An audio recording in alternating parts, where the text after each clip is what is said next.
할렐루야. 오늘도 말씀을 통하여서 우리에게 하나님이 크신 은혜 주실 줄로 믿습니다.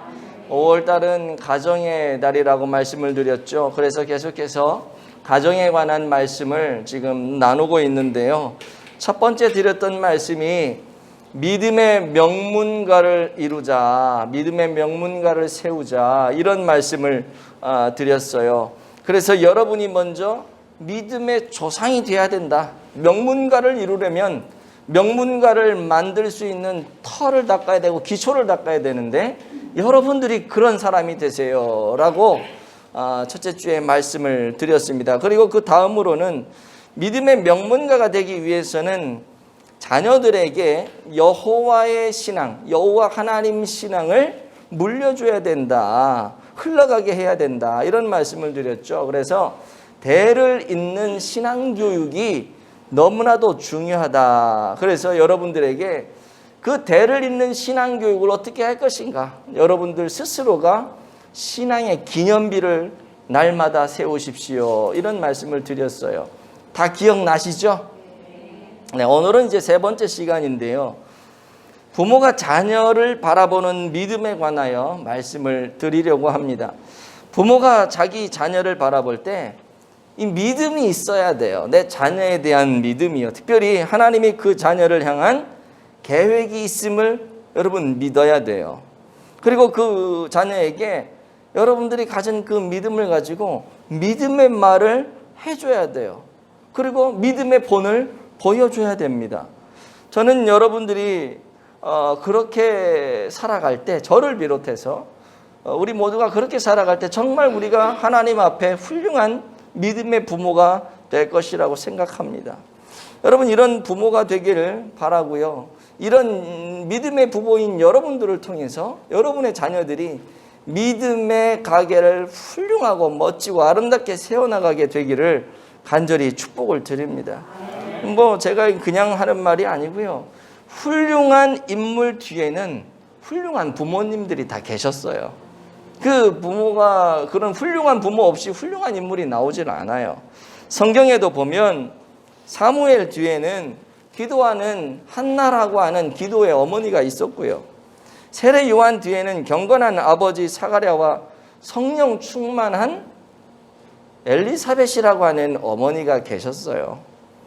마가 뒤에도 섬김과 봉사의 어머니 마리아가 있었고요. 디모데라고 하는 이 믿음에 걸출한 인물 뒤에도 그 신앙의 선조였던 외할머니 로이스와 어머니 유니게라고 하는 이 믿음의 사람이 있었다라고 하는 거예요. 우리가 아는 이런 유명한 신앙의 인물들 뒤에는 이런 부모님들이 계셨다고요. 마가복음 9장에도 보면 귀신 들린 딸을 고쳐달라고 예수님께 찾아간 아버지가 나오는데요. 여러분들 그 이야기 아마 다 아실 거예요. 이 아버지가 예수님께 뭐라고 말하냐면 무엇을 좀 하실 수가 있거든, 우리를 좀 불쌍히 여기서 도와주세요, 이렇게 얘기를 하거든요. 나중에 마가복음 9장을 한번 집에 가서 읽어보세요. 이 아버지는 이 귀신 들린 딸, 이 아이를 보면서 왜 이 딸아이가 그냥 불에도 막 뛰어들고 물에도 막 강에도 막 뛰어들고 그 자기를 목숨을 끊으려고 하니 이게 제정신이냐고요. 그러니까 아버지가 봤을 때 이거 분명히 귀신 들린 거다라고 판단을 하고 예수님의 제자들에게 딸아이를 데려갑니다. 좀 고쳐주세요. 귀신을 쫓아주세요. 근데 제자들이 귀신을 쫓아주질 못해요. 어떤 것도 하지 못합니다. 그런데 마침 그때 예수님이 딱 나타나시니까 이 아버지가 예수님께 무슨 말을 하냐면 당신 좀 뭘 할 수가 있으면 좀 나를 불쌍히, 우리를 불쌍히 여겨서 좀 도와주세요 라고 이야기를 합니다. 제자들이 못하니까 스승인 당신이 좀 도와달라고 얘기를 하죠. 그때 예수님이 하시는 말씀이 뭐냐, 할 수 있거든이 무슨 말이냐, 믿는 자에게는 능치 못함이 없느니라. 할 수 있거든이 무슨 말이냐, 믿는 자에게는 능치 못함이 없다. 그때 이 말을 듣고 아버지의 반응이 뭔 줄 아세요? 아버지의 반응이 막 소리를 지르면서 내가 믿나이다, 나의 믿음 없음을 도와주세요, 이렇게 얘기를 해요. 이 아버지의 반응이 믿는 자에게 능치 못함이 없을 것이다 라고 했을 때 아멘 할렐루야 될 줄로 믿습니다. 이게 아니고요. 나의 믿음 없음을 도와주세요. 제가 지금 무슨 말씀을 드리냐면요. 예수님이 자녀들을 고쳐주실 때 전제 조건이 뭐냐면 부모의 믿음이라는 거예요. 이 아버지가 딸을 데리고 와서 고쳐달라고 했을 때 딸을 먼저 고쳐주는 게 아니고 이 아버지의 믿음 없음을 고쳐줘요. 그리고 딸을 고쳐줘요. 여러분, 그래서 부모의 믿음이 정말 중요하다라고 하는 것입니다. 오늘 본문 히브리서 11장 23절에 나오는 이 말씀도 우리에게 이런 말씀을 해주시고 계세요. 다시 한번 읽어볼까요? 시작. 믿음으로 모세가 났을 때에 그 부모가 아름다운 아이임을 보고 석 달 동안 숨겨 왕의 명령을 무서워하지 아니하였으며. 아멘. 지금 이 말이 누구에 관한 말이죠? 모세의 부모에 관한 말입니다. 모세의 부모.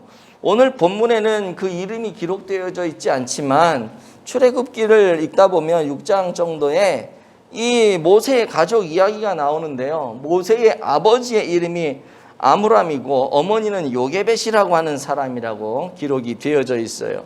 이 사람들이 믿음의 사람이에요. 왜 그러냐 하면 히브리서 11장, 오늘 우리가 읽은 히브리서 11장 23절에 이 부모님들을 거론하고 있기 때문에 그런 거죠.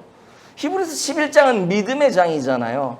믿음의 어떤 역사와 행적들이 있는 사람들을, 선진들을 쭉 기록해 놓았는데 거기에 모세의 부모님들의 이 모습이 들어갔다는 것은 이 사람들이 믿음의 사람이라는 증거죠.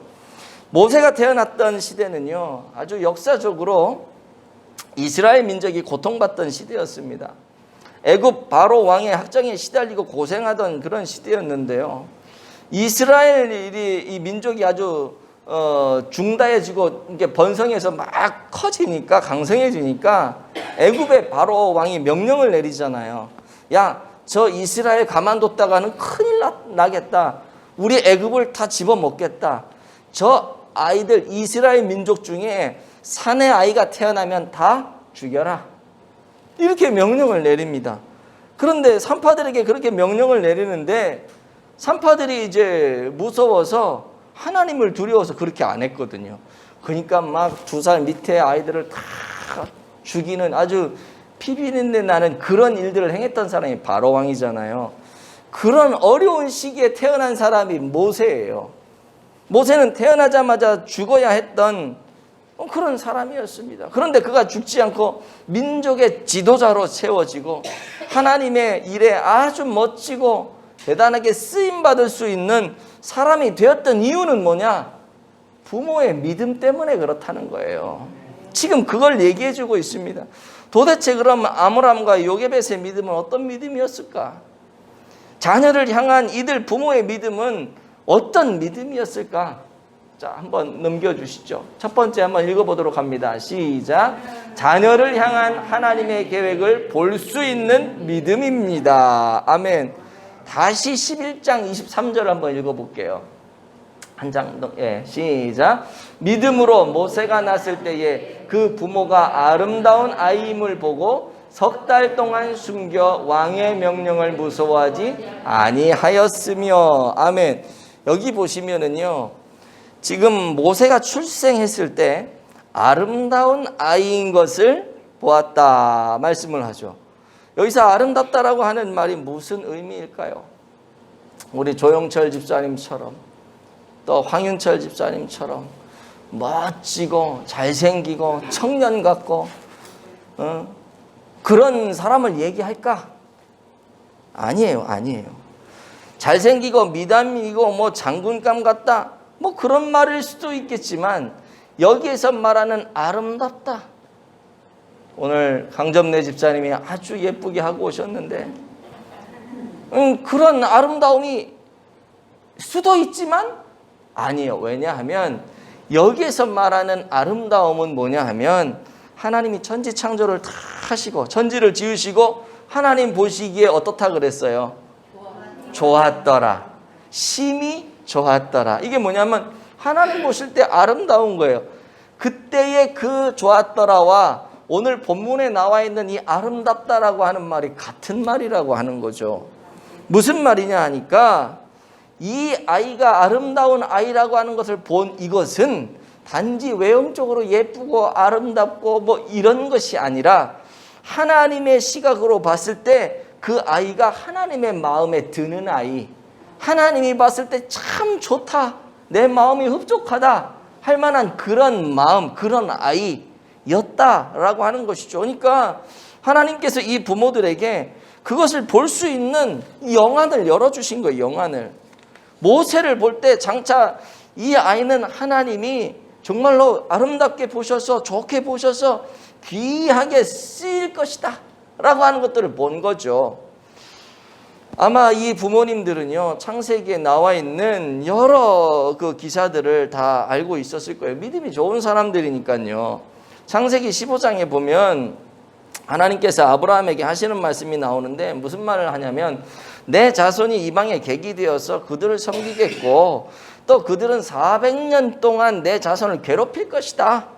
그리고 4대 만에 내 자손이 이 땅으로 다시 돌아오게 될 것이다. 이런 것이 창세기 15장에 기록이 되어 있거든요.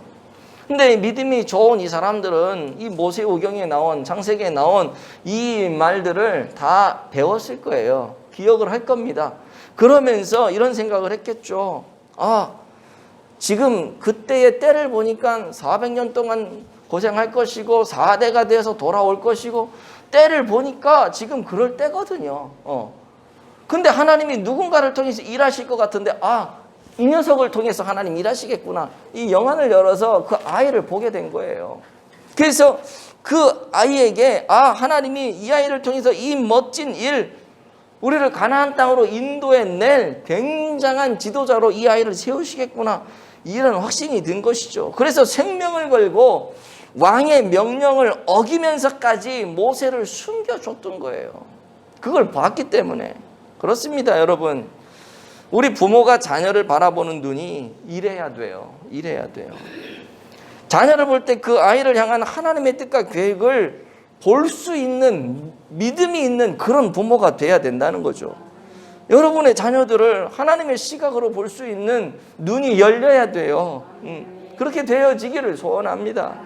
아무리 내 자녀가 생긴 게 좀 외모적으로 좀 그렇다 했다 할지라도 여러분 그건 뭐 어떡하겠어요? 다 여러분들 닮은 거 아니에요? 그 누구 남 탓을 하겠어요? 누구를 어떡하겠어요? 머리가 좀 안 좋아. 그럼 누구 탓을 하겠냐고. 여러분들 탓이에요. 엄밀하게 따지면. 누구 탓을 하겠어요? 내 자녀의 모습을 보면서 하는 짓을 보면서 마음이 안 들 수 있죠. 다 누구 닮았어요? 다 여러분들 닮은 거예요. 성적이 좀 떨어지면 막 구박도 하고 싶죠. 사업을 한답시고 사업을 하는데 하는 것마다 사업이 안 되고 망하고 문 닫고.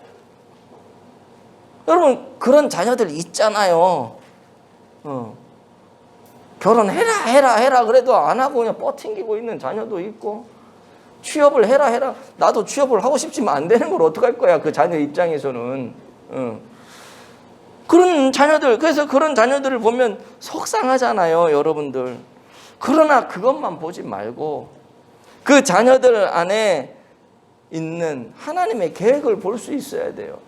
하나님의 시각으로 그 자녀를 볼 수 있는 믿음의 영성을 우리가 키워나가야 됩니다. 우리는 뭐 여러분들은 지금 믿음이 있다 해가지고 여기다 앉아 계시지만은 뭐 처음부터 여러분들이 믿음이 있는 사람들이었냐고요. 아니란 말이에요. 하나님의 시각으로 자녀를 본다는 것은 어떤 면에서 자녀의 단점을 보는 것이 아니고요, 자녀의 장점을 보는 것을 말합니다. 여러분 자녀의 단점을 보면서 늘 마음이 아프고 속상할 수 있죠.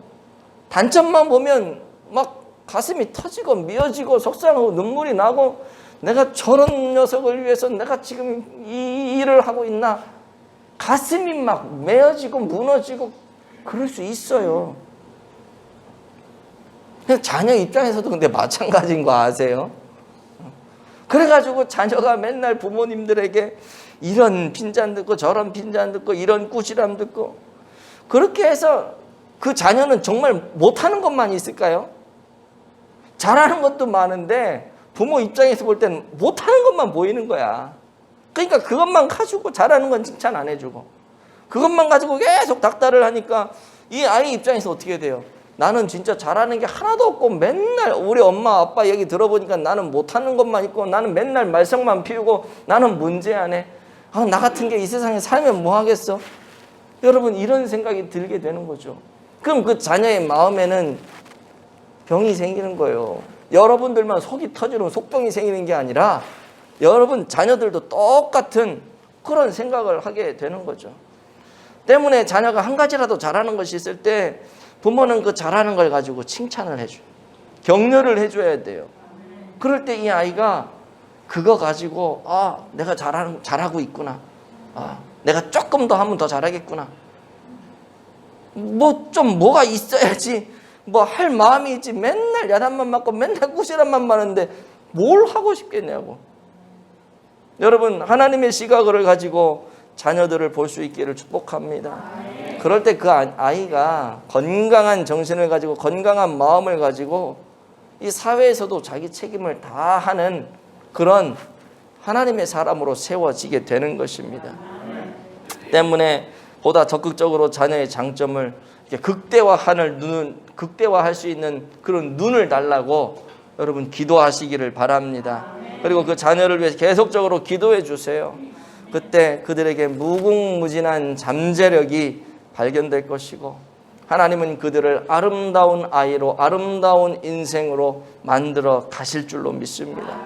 두 번째는요 이겁니다. 시작. 자녀를 끝까지 포기하지 않는 믿음입니다. 아멘. 오늘 말씀해 보시면 모세의 부모는 석 달 동안 모세를 숨겼다 이렇게 기록이 되고 있는데요. 이것이 바로 모세를 포기하지 않는 이 부모님의 믿음이었던 것이죠. 모세의 부모님은 모세를 집에서 기를 수 있는 데까지 기른 거예요. 다 죽이라 그랬는데 안 죽였잖아요. 그렇죠? 안 죽이고 숨어서 막 석 달을 키웠는데 석 달이면 오늘날로 치면 한 100일 정도 되는 거잖아요. 그죠? 100일이 지나면서 이 아이가 막 울음소리도 커지고 그러다 보니까 울음이 바깥으로 막 새 나가기도 하고 여러 가지 환경적으로 도저히 집안에서 이 아이를 키울 수 있는 상황이 못 된 거예요. 그러나 그 상황이 올 때까지 최선을 다해서 포기하지 않고 이 아이를 나일강에 던져 죽이지 않고 이 아이를 끝까지 붙잡고 이 아이를 살려냈던 거죠. 그러나 이제 더 이상 어떻게 할 수 없는 거예요. 인간적인 노력으로, 인위적인 노력으로 더 이상 감당할 수 없게 되었을 때, 그래서 이제 어쩔 수 없이 이제 모세를 나일강에 버리게 되잖아요. 버릴 때도 그냥 이렇게 확 내던지는 게 아니에요. 거기에다 바구니에다 역청을 바르고 갈대상자라 그러죠. 갈대상자에다가 역청을 발라서 방수 처리하고 거기다가 뭐 지푸라기 같은 거 잘 싸서 폭신폭신하게 해놓고 어떻게 해서든지 어떤 일이 생길지 모르니까 최선을 다해서 그 아이를 띄워놓습니다. 강가에. 그냥 버리는 게 아니에요. 그냥 버려놓고 마는 게 아니라 그렇게 해서 정성을 다해서 이 아이를 최대한 보호해서 강에 띄워놓고 나몰라를 하는 게 아니라 미리암, 모세의 누나를 통해 가지고 끝까지 그 상자가 어떻게 되는지 지켜보게 하는 거죠. 근데 거기에서 기적이 일어나는 거예요. 거기에서 모세가 나일강 하수에 벌어졌을 때 그때 누가 거기 목욕하러 옵니까? 바로의 딸이 거기 목욕을 하러 와요. 목욕을 하러 왔는데 갈대 상자를 발견한 거야. 만약에 갈대 상자에 역청도 안 넣고 그냥 애를 그냥 강물에 던졌다면 이 공주가 그걸 발견했겠냐고. 근데 정성껏 해가지고 그냥 둥둥둥둥 흘러가는데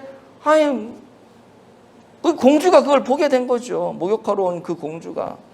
근데 보는 순간 이제 히브리인들은 다 할례를 하기 때문에 보는 순간 얘가 히브리인인지 애굽인인지 알 수가 있었단 말이에요.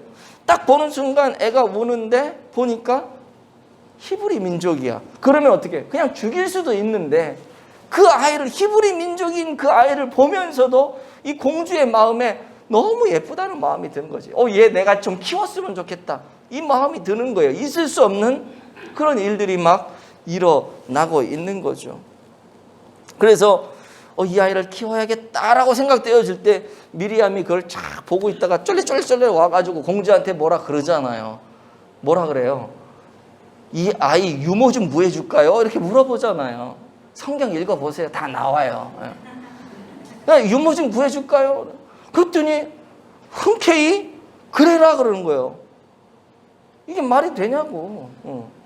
아니 애굽의 궁궐에 아주 훌륭하고 유능한 유모들이 얼마나 많을 텐데 미리암이라고 하는 생판 알지도 못하는 애가 와가지고 유모 구해줄 거야 때 그러래. 이게 웃기는 일 아닙니까? 근데 그런 일이 벌어져요. 더 웃긴 거는요, 바로의 공주가 거기서 목욕을 한단 말이에요.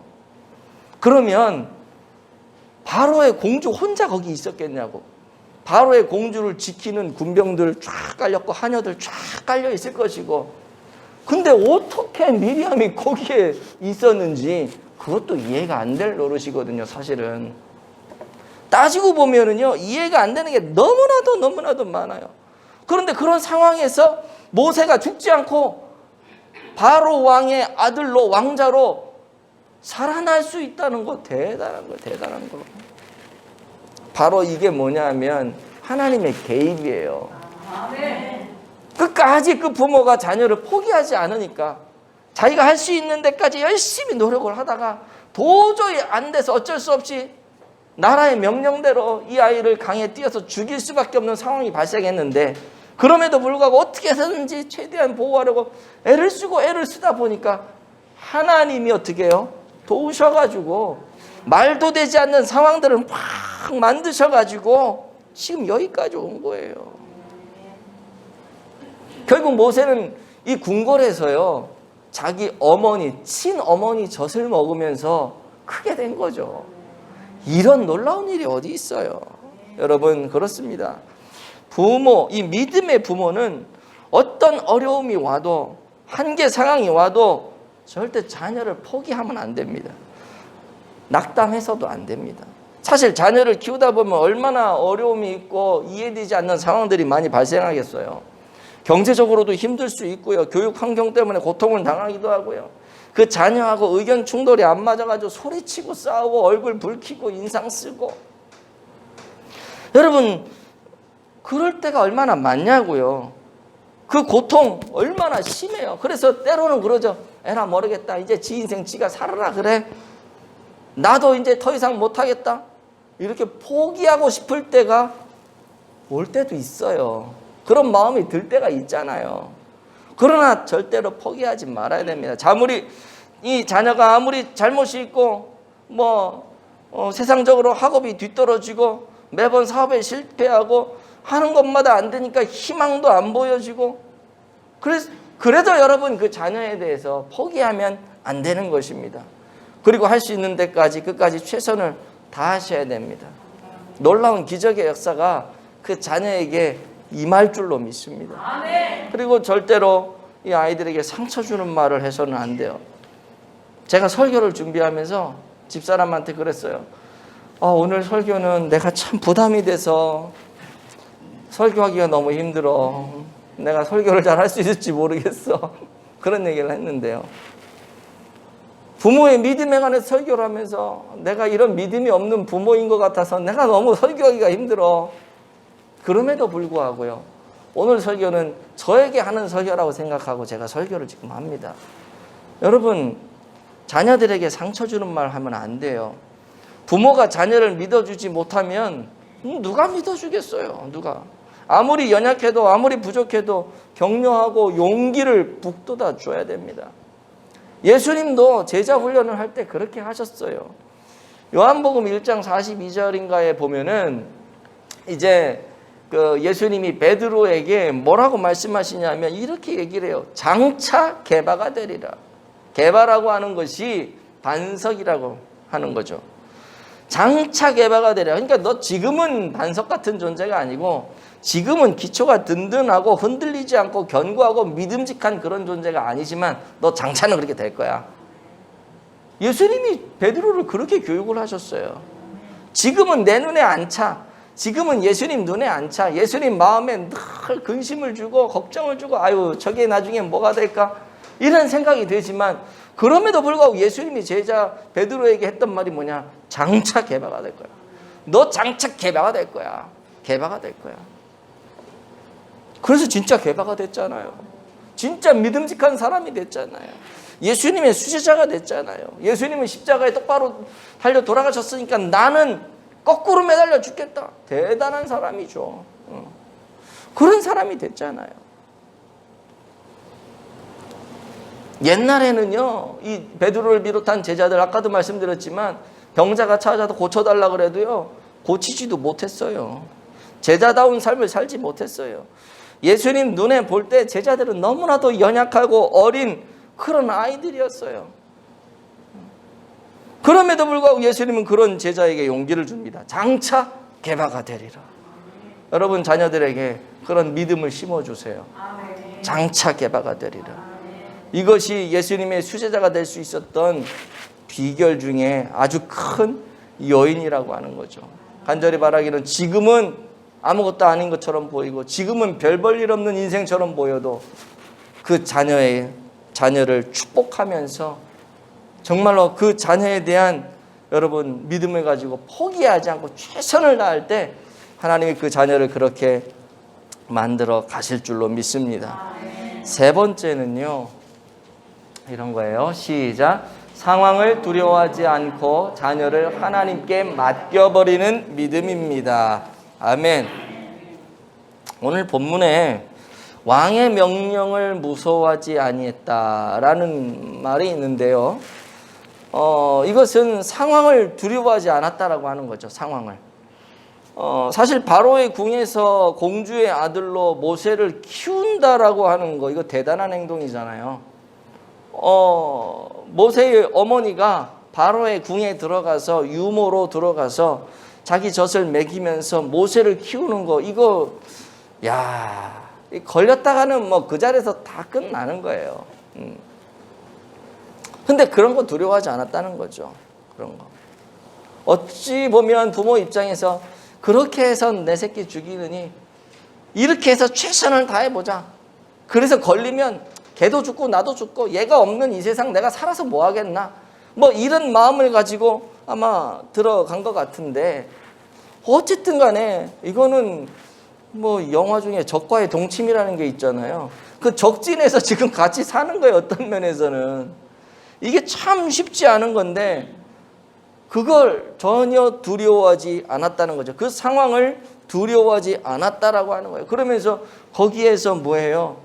자기가 할 최선의 노력을 하면서 하나님 앞에 기도했겠죠.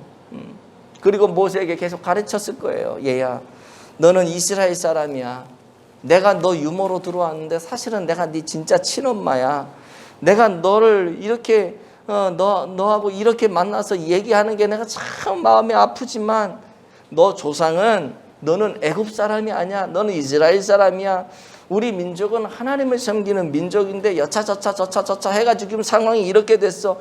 그래서 하나님이 너를 보낸 거야. 너를 이 애굽의 왕자로 세우는 것은 하나님이 너를 통해서 하나님의 뜻을 이루기 위한 거야. 너에게는 사명이 있어. 너 사명이 뭔지 너 잘 알아야 돼 하면서 이 어머니로부터 모세는 어렸을 때부터 어머니 품에서 그런 신앙의 교육을 받고 자랐겠죠. 여러분, 제가 이 말씀을 묵상하면서요, 또 하나 새롭게 깨닫고 느꼈던 게 뭐냐면 우리가 하나님의 선하심을 보았다고 하여서 나 몰라라 하면 안 된다는 거예요. 아까 그 모세의 부모님들이 모세를 향해서 아름다운 아임을 보았다 그랬잖아요. 성경에서. 봤어. 얘 하나님이 아름답게 하시겠네? 그러면 하나님이 알아서 하시겠지? 하고 내버려 두면 안 돼. 그때는. 최선을 다해서 뭘 해야 되냐면 그 아이를 살피고 또 살피고. 그러나 내가 할 수 있는 상황까지 했다가 안 될 때 그때 하나님께는 전폭적으로 맡겨야 되는 거예요. 최선을 다해. 만약에 알아서 하시겠지. 그리고 그냥 태어나자마자 이 모세를 그냥 갈대 상자에 넣지도 않고 그냥 강에 던져버리면 여러분 무슨 일이 어떻게 발생할지 모르잖아요. 이 부모의 믿음, 바라보는 자녀를 바라보는 그 믿음과 포기하지 않는 그 믿음, 그리고 모든 것은 하나님께 맡기는, 결과는 하나님께 맡기는 이 믿음이 오늘 누구에게 있었냐면 모세의 부모님에게 있었다라고 하는 것이죠. 여러분, 학생들은 공부할 때요, 하나님이 알아서 하시겠지? 그리고 공부 안 해요? 그러면 안 되는 거예요. 하나님이 알아서 하시겠지? 하나님이 나를 통해서 역사하시겠지? 그럼 공부를 해야지. 내가 전도를 할 때도 하나님이 내게 막 사람을 붙여, 막 떠오르는 사람이 막 있어. 하나님 알아서 하시겠지? 내가 가야지. 그 사람에게 내가 연락을 해야지. 내가 초청을 해야지. 하나님 저 사람 사랑하시는 거 내가 눈으로 딱 보니까 알아. 그러면 내가 접근을 해야지. 그냥 내버려 두면 안 되는 거예요. 하나님께 맡긴다는 것은 나 몰라 이게 아니에요. 하나님께 맡기는 것은 그 사람을 위해서 울어야 되고 그 사람의 영혼을 위해서 울어야 되고 내가 도와줄 수 있는 만큼 할 수 있는 만큼 최선을 다해서 그에게 손을 뻗쳐야 되는 거예요. 그때 하나님이 그 영혼을 위해서 놀라운 역사를 만들어내십니다. 그 영혼이 여러분의 남편, 여러분의 아내, 여러분의 자녀, 부모, 여러분들의 옆에 있는 지인들이 다 될 수 있는 것이죠. 저는 여러분들이 그런 마음을 가지고 여러분 자녀에게 다가갈 수 있으면 너무나도 좋겠습니다. 믿음의 부모로서의 삶을 잘 사셔서 정말 귀하고 아름다운 믿음의 가문을 이루어가는 저와 여러분 모든 성도들 다 되어지기를 예수님의 이름으로 축복을 드립니다.